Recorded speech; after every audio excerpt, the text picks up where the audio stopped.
Welcome to Priceless Takes. Good afternoon, ladies and gentlemen. Welcome back to episode 14 of Priceless Takes. I am your host, Luka Price, and we are live from South Carolina in the United States. What a weekend of football we have ahead. We had a great weekend last weekend with the Super Wildcard weekend. Now, the divisional round is set and another great weekend of football ahead. I have Gabe Golden again joining me, also from South Carolina. Gabe, how are you today? Doing well, man. How are you? Good. Unfortunately, we did miss you on Tuesday, but your input from the previous episode was very valuable. Gabe and I both had some disagreements last week. Both of us went 4 out of 6. I think the only one we both really got wrong was the Tampa Bay Buccaneers game. So hopefully we'll be on the ball this week. But 4 games we have for you starting tomorrow afternoon. 4:30 p.m. Eastern time. We have the Jacksonville Jaguars taking on the Kansas City Chiefs, and we'll start from the top and work our way down. But for this first game, Jaguars at Chiefs. Now, this is the second time they've met this season. The first time they met in Week 10, the Chiefs won quite comfortably, 27-17. They went out to a 20-0 lead in that game. Trevor Lawrence in that game had 29 of 40 completions for 259 yards and 2 touchdowns, no turnovers. Mahomes was 26 of 35 for 331 yards, 4 touchdowns to 1 interception. Now, we know what happened last week with the Jaguars and how they made that miraculous comeback against the Chargers. Obviously, the Chiefs have had a bye week coming into this game, and there's a lot of back and forth between the two teams. I think the general consensus is that the Chiefs should win, but I think a lot of people are debating on how close this game will actually be. But Gabe, I do want to hear from you. What shot do you give the Jaguars to win this game, if any at all? I would say I would put it around a 30% chance that they can come out with a win. I don't expect it, but I do think that, we have seen when their offense gets moving, it can move. And, to keep up with the Chiefs, you have to throw the ball a ton. So I think if Trevor is, they get down and he starts throwing, and he's connecting on a lot, they can make a comeback just like they did against the Chargers. Yeah, look, obviously, bulletin board material Trevor Lawrence put out earlier this week talking about the crowd noise at Arrowhead Stadium, comparing it to the Jacksonville Stadium, which I think holds around 30,000 more people in Kansas City. So that'll be interesting to see how the crowd plays a factor. But look, a lot of interesting takeaways from the previous matchup they had. Jacksonville allowed 5 sacks in the Week 10 matchup. They were also 4 of 14 on third down. The other big factor in that game was the Chiefs outrushed the Jaguars, which is something you don't normally see from the Chiefs, a very pass-heavy offense, but they had 155 rushing yards, 7.8 yards a carry, and Jacksonville had 75. Look, I give Jacksonville a decent shot to win this game for a couple of reasons. One, because I really trust Doug Peterson. I think he is probably, maybe with Daboll, I think probably the hottest play caller right now. He is just pushing the right buttons with this squad, and I think that they're going to hopefully keep their momentum coming into this game. But when you look at the fact that Mahomes has been to the last 4 AFC championship games, you find it really hard to believe that against what is an inferior team. If you look at them side by side, Kansas City is the better team and should win this game. I would be very surprised if Jacksonville come out with a win. In saying that, though, Kansas City are minus 550 to win the game, and Jacksonville are plus 400. But what's more interesting to me is the point spread is plus 9 in favor of Kansas City. And Gabe, I don't know about you, but I do not think that Kansas City are 9 points better than Jacksonville heading into this game. Yeah, no, I don't think so based on how each team's been playing currently. I do think, though, if you come out with the best Chiefs and the best Jaguars, they probably might be 9, or close to 9, simply because of how good Patrick Mahomes is. We haven't seen that tier yet from Trevor Lawrence. But, yeah, no, I think 9's a bit of a stretch. I would say maybe I would have put it at probably 5 or 6 for the line for this weekend. But I definitely do still think the Chiefs are heavy favorites for it, though. Yeah, look, the only thing that does concern me about the Chiefs is that in the previous matchup, Jacksonville showed the ability to force Patrick Mahomes into turnovers. Obviously, he only threw the interception. The other fumble was from Isaiah Pacheco in the red zone, and the previous one was off a kick return at the end of the half. But Jacksonville's defense, especially last week, really locked in. And it wasn't so much that they forced Justin Herbert to turn the ball over, because he didn't turn the ball over. It was more the fact that, one, in the red zone, they were forcing him to not get touchdowns. And two, they were just forcing 3 and out after 3 and out after 3 and out. So do you think Jacksonville's defense has the chance to neutralize Mahomes in this game at all, even for a half, maybe? I would say their chance of neutralizing Mahomes is honestly shutting down. I mean, mainly just shutting down the receivers, because, I mean, they can get pressure on Mahomes, but he's very good. He's very elusive. He can escape. But I do think that the biggest issue that could shut down Mahomes would be just his receivers. Maybe they're under really tight coverage for the first 2 quarters, and they kind of start getting in their heads, because we've seen a lot of drop balls this year from MVS and Sky Moore, and Juju's had his ups and downs. So I think it all comes down to them. But Mahomes has proven so far that it doesn't matter who's on his team, Tyreek Hill or not. He's going to. I mean, he has the most total yards, I think, in the history of the NFL this year, rushing and throwing combined. So he's been doing well. Yeah, look, I think especially Juju Smith-Schuster has to have a big game. I've heard some wild comparisons on the streets comparing him to Tyreek Hill. I don't know if I want to do that, considering the impact Tyreek Hill had. But the other thing I do want to mention is, in the other game they played in Week 10, Kadarius Toney, 4 receptions, 57 yards. Do you think that he will have any type of impact this weekend? He was a bit quiet towards the end of the year. I don't think he will. I think he 100% can, and I love watching him play. I mean, he's one of the most interesting players to watch. Every time he gets the ball, you never know if he's going to go for 99 yards and just go for a touchdown. But they haven't been using him all that much. They've been giving him about 2 or 3 carries a game, so I mean, he could very well break one of those loose. But I don't expect much from him. I think next year, though, if he stays there, and I mean, under Andy Reid, I think he could blow up, have a big year next year. Yeah, look, I think it's going to be a very close game. The one thing, and I've said, there's a couple of things that do worry me in this game, but the main thing I think is, a lot of times in sports, particularly in the NFL, history does tend to repeat itself. And last year we saw Joe Burrow, an up-and-coming Cincinnati Bengals team that no one really expected to be there. Everyone was sort of surprised they were where they were. They went and knocked off the Titans, and they went to Arrowhead. No one really gave them a shot in that game, and quite frankly, they shocked the world. And I don't like comparing different quarterbacks and different teams, but I can't really help myself. And there is a part of me that is sort of comparing this Jacksonville team. I'm not saying they're going to go to the Super Bowl, Jacksonville, but I feel like in terms of going to Arrowhead as a big underdog, young quarterback, having a breakout season, I feel like there are a lot of similarities between the two teams that could give Jacksonville an upset. I just think, I would just be very surprised if Mahomes loses, if he's one and done for the playoffs. But Trevor Lawrence, I think can really take it to him. If I'm being honest, I think he can really take it to him. I want the Jaguars to win. I mean, I grew up 20 minutes from Clemson, so I was a big Trevor Lawrence fan throughout college. So I'd love to see him win, but I just don't expect him to. Look, I know one thing for certain, and I know if he throws 4 interceptions, they definitely won't win this game. No. That is for sure. No. I think the other thing in this game, I think that's going to continue to show, is that Chris Jones is an absolute train wrecker in that Week 10 matchup. Now, the Chargers their best defensive players are more in the backfield, and obviously that showed with Trevor Lawrence's interceptions. They have some decent players up front. They had Joey Bosa, they have Khalil Mack, but they didn't really have the impact last week that you would expect a first-team All-Pro defensive lineman like Chris Jones to have. So I think if they let Chris Jones wreck this game, that's going to be another big factor. But before we get onto the NFC East matchup, I do want to get a score prediction for you. Do you see this as a shootout similar to last week, or do you think the offenses will calm down and it'll be more of a defensive battle? I would lean towards another shootout.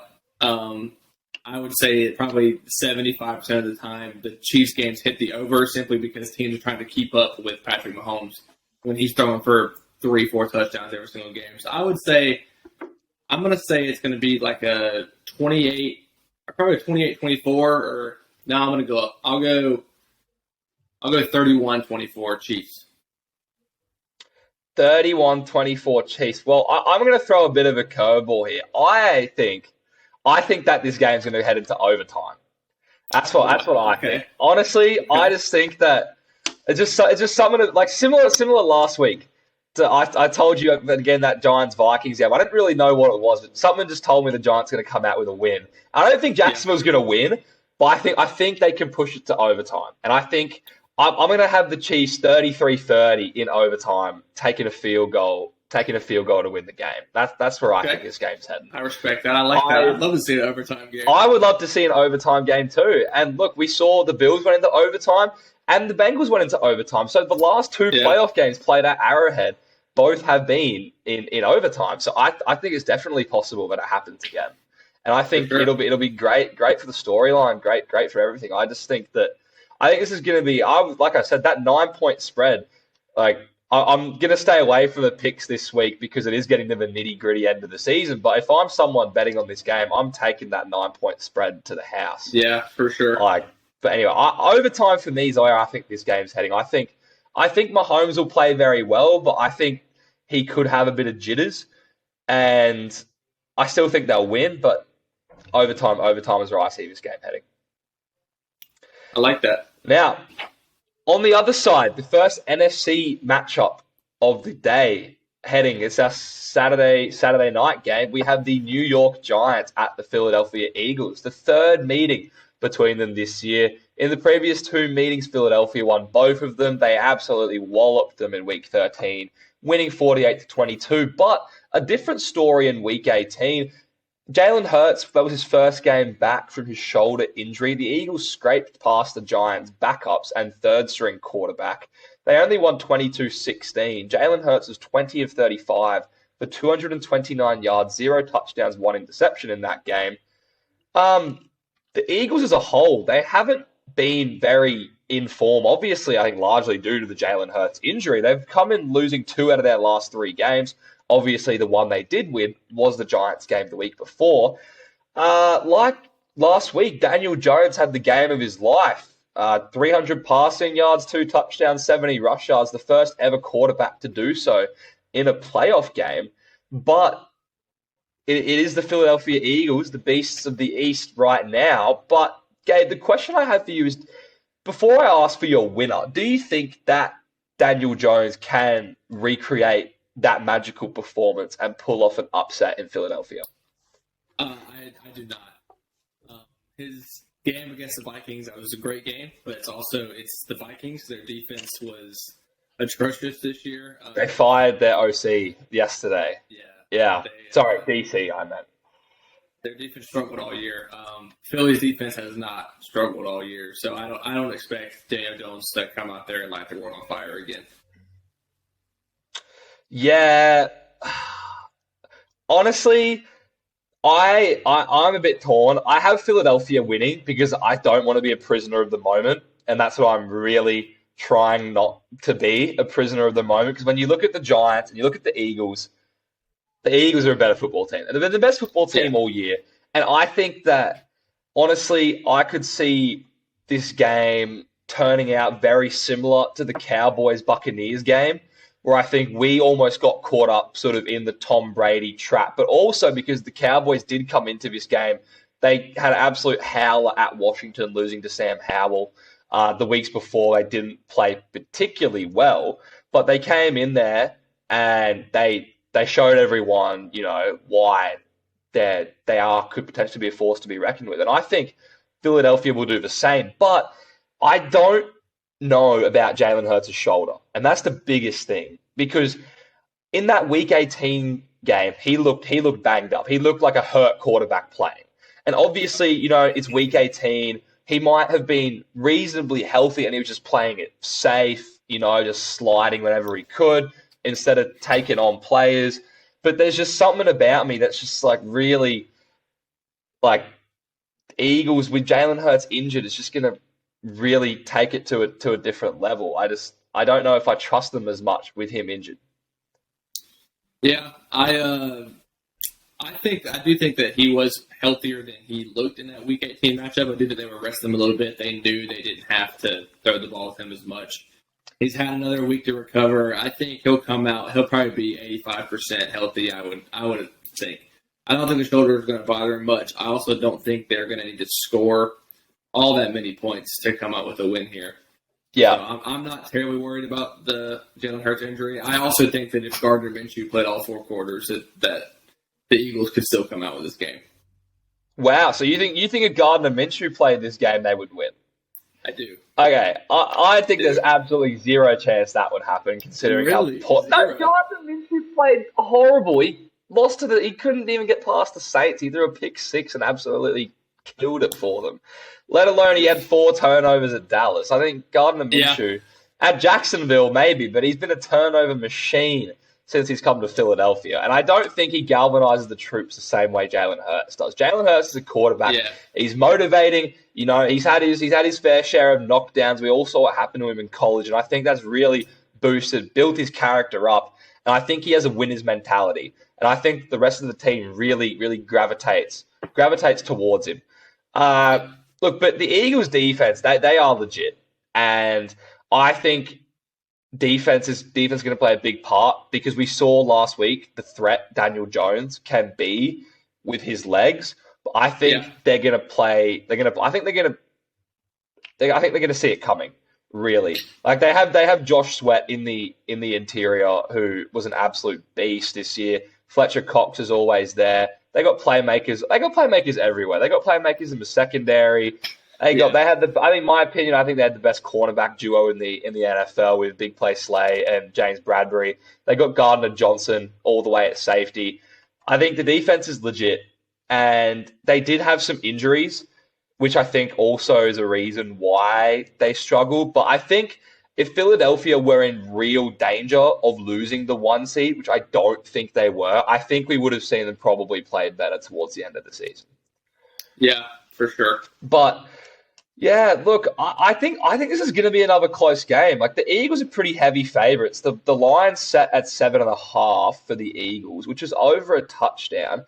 From the way you're talking, I get the idea that you think this is going to go over. I think it's going to go under, but I do want to get a score prediction from you before we move on. I do think it'll be a lower scoring game, especially of the 4 we have this weekend. I would say right now I'm leaning towards like a 24-14 Eagles. Is kind of what I'm thinking. Maybe I think Jalen Hurts only really needs to throw for 2. Maybe he'll get 1 rushing, or Miles Sanders gets in the end zone. And I just don't think that the Giants are going to be able to move the ball enough to score more than 2 touchdowns. Yeah, I'm similar. I give the Giants a little bit more credit. I'm giving it a 24-20. I think the Giants are going to have a shot to win this game, but I think it's going to be I think they're going to have a shot at the end to win. I think it's going to be a very limited shot. Like, I'd see it maybe last 30 seconds to go. You need a touchdown, 0 timeout, something along the lines of that. I think they will get a shot. I don't think it'll be much of a shot. But I think the thing is that Vikings defense was getting absolutely stomped on all year. Yeah. And like, the Lions have one of the best offense. They're the top 5 offense this year, but still, Jared Goff threw a party on them. Aaron Rodgers threw a party on them. Matt Ryan for a half threw a party on them. Mm-hmm. And I think that we saw games where Jalen Hurts didn't rely on the run game as much, where they had 350 plus passing yards against Tennessee. Yeah. So I think they can do it all. And I think they'll move on to the NFC Championship game. And it'll be interesting to see who they face, because I hope they face your 49ers, just so your Super Bowl prediction can be wrong, because I don't give the 49ers any shot to beat the Eagles in an NFC Championship game. But we'll see. We can debate that at another time. But we were hoping to have David on for this episode. Unfortunately, he has pulled out last minute, because we did really want to get into a big debate about the Bengals and Bills here. A great game. Like, we all know what happened, unfortunately, on that Week 17 Monday Night Football game with Damar Hamlin. So I still count this game as their first meeting considering they didn't really play in the previous one. Obviously, the Bengals began that game with an opening touchdown drive. The Bills came up with a field goal, and then that was pretty much the end of it. Both quarterbacks played pretty average last week. Joe Burrow, I think I would maybe give him a slight nod considering how he limited turnovers, and Josh Allen turnovers was nearly why they blew it. But the Bills have been eliminated by the Chiefs the past 2 years. The Bengals have not lost to the Chiefs. So an interesting dynamic from that sense. The Bills still come in as home playoff favorites with a +5.5 line, which, again, I think is extremely generous. Yeah, it is. Nothing really much from the Bills on the injury side. A lot of teams are really healthy. I say the Bengals probably are the least healthiest. They have two of their offensive linemen out. Right guard Alex Kappa and left tackle Jonah Williams will not play. But I want to know from you, Gabe. I know we have similar opinions, but do you think Josh Allen can limit his turnovers and win this game at home? I absolutely think that this game can go either way.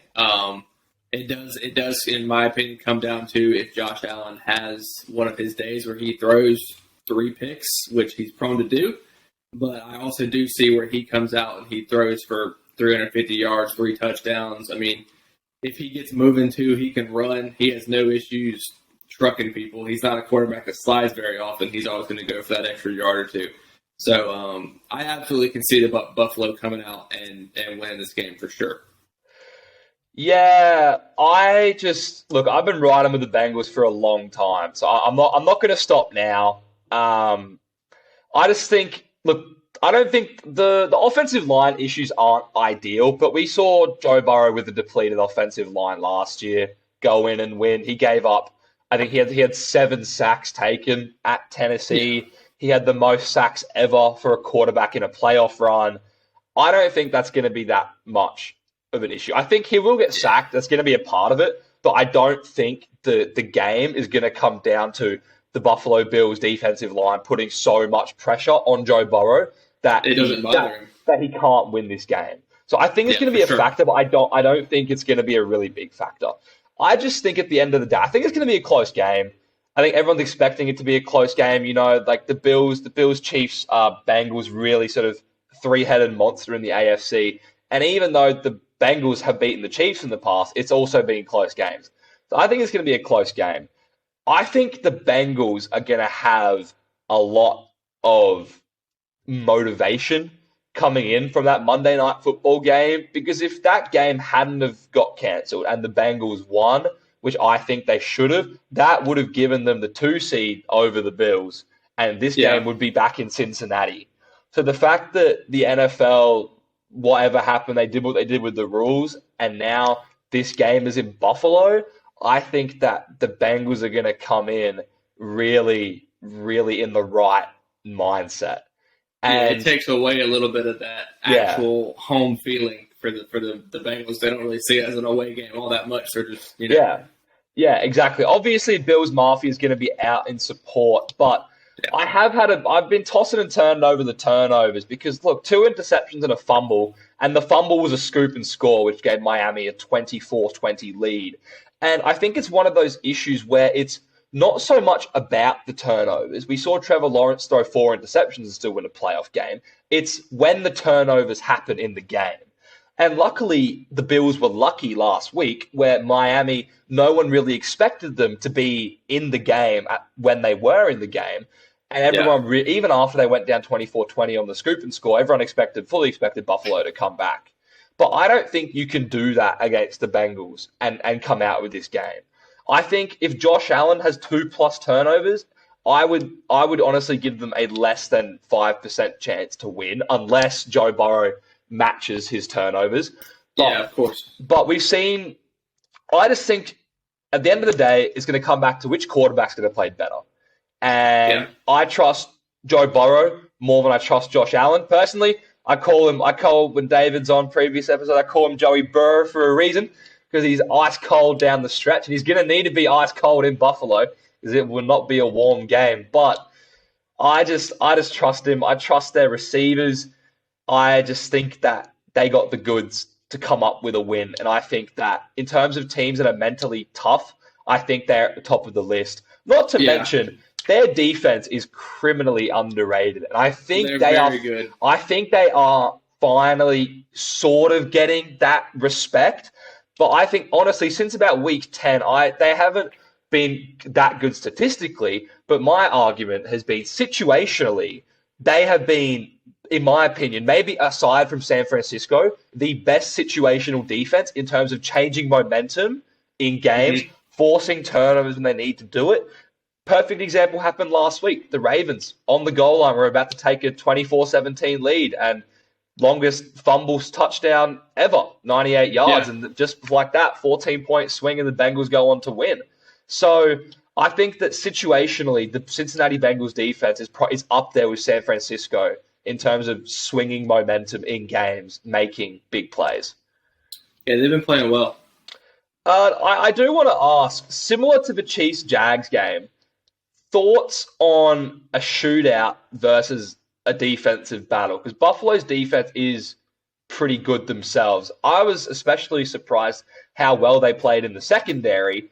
I think a lot of deep routes they cut off. Jalen Waddle had Jalen Waddle had a horrible game. I think he had one off catch or two catches in the end, but he dropped his first 3 deep balls, which were really put right on him. One of them was a bit underthrown. But do you think that what do you think how this game's going to go in terms of offensive, defensive point of view? I think this is going to go how we normally see Bills games go in the playoffs. It's going to be a high-scoring game, just where one team has to keep up with the other for the whole time. So I don't think it'll be a defensive battle at all. I think both defenses can. I mean, they can stop them, but again, at full force, these two offenses, you're not stopping them from driving down the field. Because I mean, you got T. Higgins, Jamar Chase, arguably the best duo in the league, and then Stephon Diggs along with Gabe Davis. I mean, Gabe Davis, he had the best playoff performance that we've probably ever seen. 4 touchdowns, 4 touchdowns, like 220-something yards. I mean, they're no joke. So I think it'll be a high-scoring game for sure.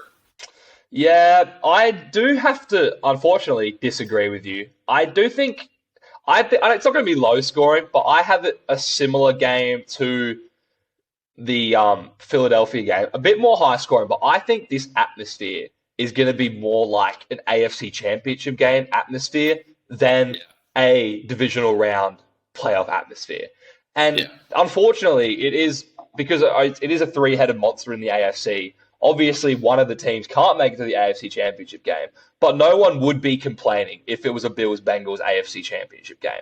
So I think that this atmosphere is going to be like an AFC Championship game, and I'm going to go 27-24, the same score in the AFC Championship game last year. I think it's probably going to come down to a walk-off field goal, and Evan McPherson did it last year's playoffs. He didn't really have to do it last week, but I think he can do it again if he has to. But I don't think it's going to go to overtime. I wouldn't be surprised if it does. I think it would be kind of funny if it went to overtime and then the Bengals scored a touchdown and then the Bills went and didn't score a touchdown, considering how they made them change the rules.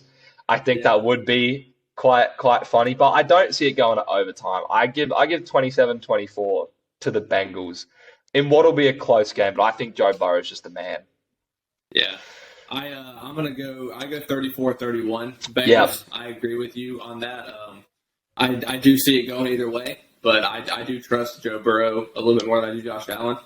But I think it'll be a shootout, so I'm going 34-31 Cincinnati.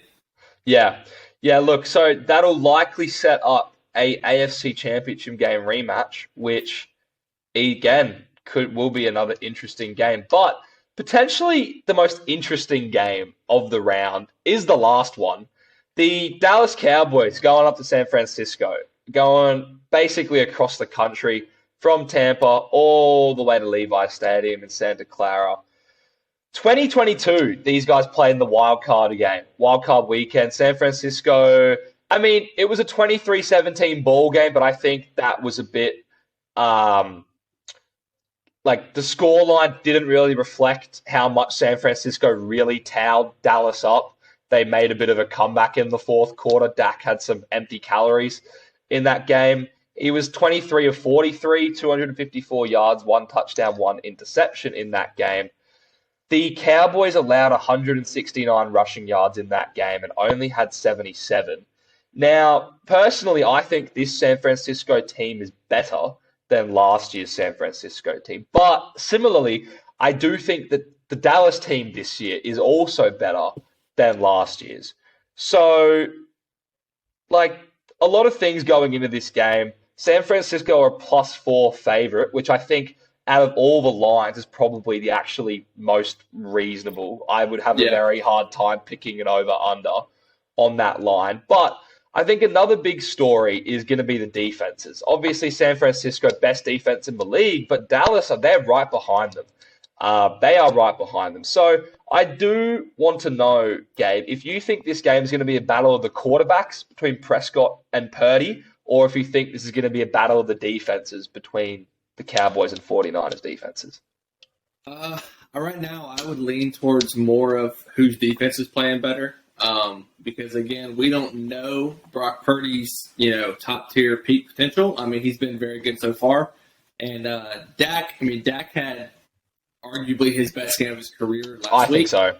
And, he looked great. So he could come out and, do that again. But I think this will be more of whose defense is on top of it more. We've seen Brock Purdy under pressure. He is elusive, but he really likes to run backwards and run to the side of the field instead of trying to, advance up the field. And Dak's hit or miss. He does well getting away. Sometimes he just takes sacks. So we'll see. But I do think the defenses are the stronger force in this game. Yeah, look, similar to what I was saying at the top of the show, unfortunately, history tends to repeat itself. And this is why I just have such a hard time picking the Cowboys to win this game, because year after year after year, they just throw it away.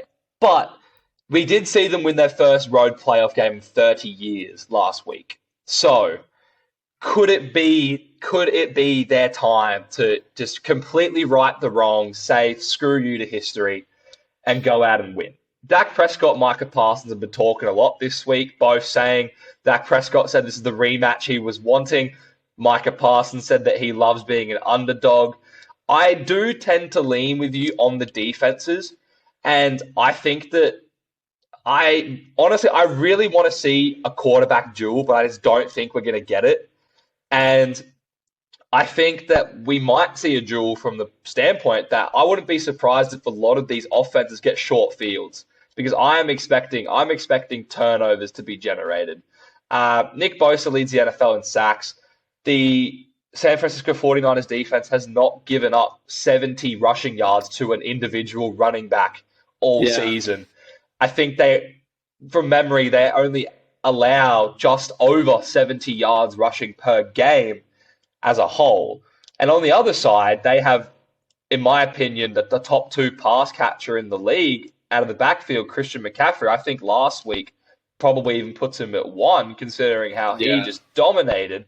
And Deebo Samuel last week dominated as well. And he also was one of the big, big factors in why they were able to win last year at Dallas.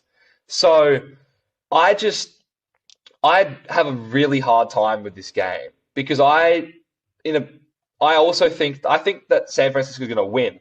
But the reason I have them losing in the NFC Championship game to Philadelphia is because I think that at some point the lights are going to be too bright for Brock Purdy, and that the defense of the Eagles is going to force him to beat them.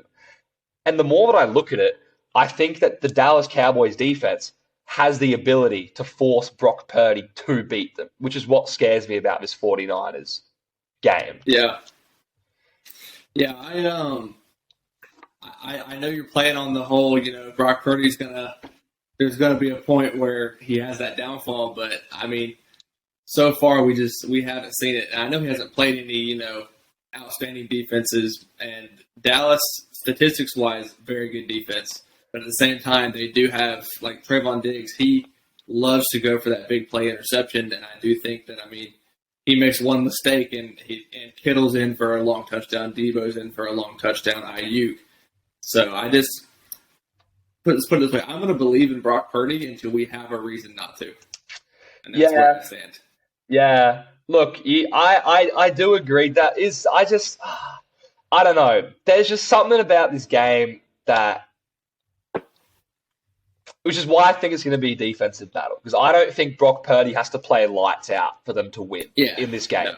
But on the other side, I think Dak Prescott is going to probably have to play lights out if they want to win this game. Which is why I give the 49ers an advantage. Because just the way that the games can go. But Micah Parsons, we talked about it last week, how the Dallas Cowboys defense as a whole didn't have much pressure on the quarterback in the last 5 weeks of the regular season. Parsons had 10 quarterback pressures, 1 sack, 2 tackles for loss, and 2 deflections last week. He was an absolute game wrecker for the Cowboys against the Buccaneers. But Nick Bosa, the best game wrecker in the NFL. We're going to be watching the 2 best defensive players in the league in this game, in my opinion. Yeah. The only thing is that the only thing I did like from Dallas last week is how they shifted their offensive line and they put Connor McGovern, who started at left guard for them most of the season, they put him in as a fullback. And I'm wondering if they're going to try to do that again and hopefully use him as more of like a player to come up and chip when Bosa comes across the edge, because he's probably going to line up. I would say he's probably going to line up on the right side and come at Jason Peters, who's a 40-year-old left tackle, as opposed to lining up on the left side and come at Zach Martin and Tyron Smith, who might be the best right guard, right tackle combo in football.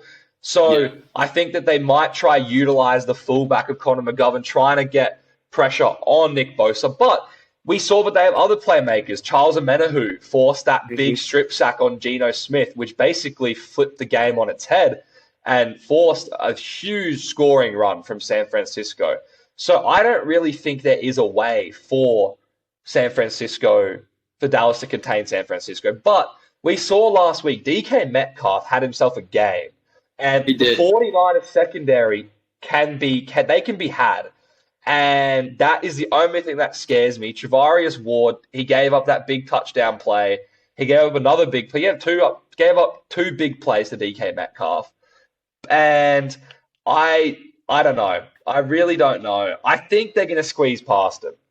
I think San Francisco is going to squeeze past him. But there's just something that's telling me that Brock Purdy, I think, is going to come back down to earth in this game. I'm expecting him. Look, I think, honestly, I'm going to say I think he's going to have 2 turnovers, whether it's 2 interceptions, a pick and a fumble. I just think there's potential for him in this game. But similarly, I think Dak Prescott's also going to have turnovers. The one thing I think we can both agree on is if Dak Prescott turns the ball over, the Cowboys, I think if he turns it over 2 times, the Cowboys aren't winning this game. There's absolutely no shot. You can't give the 49ers offense a short field. You can't turn the ball over against this 49ers defense. San Francisco minus 190 favorites, Dallas Cowboys plus 160 underdogs. I think the odds makers are also a little bit indecisive, and I think a part of that is also them probably being in the heat of the moment, considering how well Dallas played last week. But I think the Bucs were just fraudulent, unfortunately. And I think it was more the Brady being bad than Dallas being good, if I'm being honest. Yeah, they didn't. I don't want to discount Dak's game he had. That was an incredible game. He played lights out. But yeah, Tampa overall, I mean, they did exact opposite of what you and I thought they were going to do. Yeah. I mean, they came out and just laid an egg. It was bad. Yeah. Gabe, we'll have to go in a second. Score predictions for this game before we leave. 27-21 San Francisco. 27-21 San Francisco. Yeah, okay. I have a 20-16 ball game. Oh, you have a low score. I have a low. I just think, I don't know. I think that Dak Prescott, after coming off such a big high, I think the last time he won a playoff game, he played Seattle. Then he went and didn't play very good against the Rams that year that they went to the Super Bowl. So I don't think it's going to be a very good game for these 2 quarterbacks, if I'm being honest, which is why I have it so low scoring. But that sets up, I think we end up having both the same AFC and NFC championship games. Obviously, potential for some upsets, but we will see how it works out. Gabe and I will hopefully be back on Tuesday to give our reactions and definitely be back next Friday before the AFC championship games. Praying we will have David back. He was really excited to jump on this episode, and he did watch our episode last week and wanted to tear you to bits, Gabe. So we'll see how we go. But thank you, ladies and gentlemen, viewers. Like I said, keep following us on Instagram and TikTok. Really like the follower engagement, both positive and negative. I'm happy to go back and forth with the haters. I have no problem doing that. So we will see you all on Tuesday. Gabe, once again, thank you for being with us. Really appreciate your time. And hopefully our picks turn out better. We can get a nice 4 from 4 compared to a 4 from 6 last week. But ladies and gentlemen, that is episode 14 of Priceless Takes in the books. Happy watching football this weekend, and we will see you soon.